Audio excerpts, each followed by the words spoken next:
Kate Lipper-Garabedian. I'm the state representative for the 32nd Middlesex District, which is proud to support multiple bus lines, including some we hope will be coming back online imminently, 5 commuter rail stations, as well as being contiguous to the Oak Grove MBTA station in the Orange Line. So we're a very transit-oriented district. And tonight, speaking on behalf of the state delegation and with support from Wakefield town councilors, as well as the Wakefield Disability Commission, I want to raise up the importance of addressing the lack of accessibility at the Wakefield Commuter Rail Station, which is right downtown in Wakefield. Consistent with advocacy, both from my predecessor as a full delegation and then with me in this role, over multiple years, we've been in touch with the MBTA about our concerns that the commuter rail stations in Wakefield neither are accessible. And I'm very glad that the CIP includes accessibility as a key consideration for your projects. We would argue that the Wakefield station needs to be added to your priority list.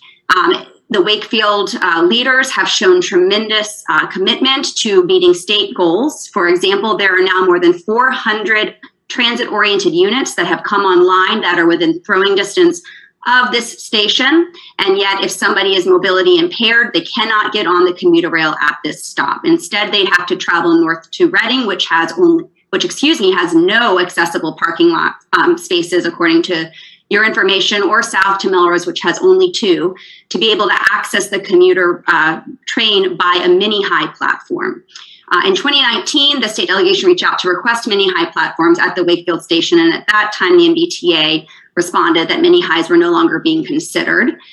We then asked for a fully accessible platform last year and are going to reiterate that request this cycle. However, to the degree that that is just not feasible in the next 5 fiscal years, we would encourage and appreciate that the MBTA is revisiting its guidance on mini-high platforms and would accept that as an interim solution.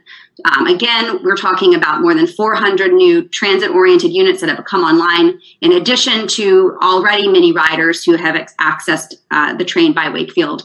And we would greatly appreciate the MBTA adding this to a priority list to help the residents of Wakefield, to treat our mobility impaired riders with dignity, and to assist the state in meeting its statutorily obligated requirements around climate goals. I will be following up with a letter with the full delegation, and you'll also will expect to hear from the town officials as well. Thank you very much. Thank you, Representative.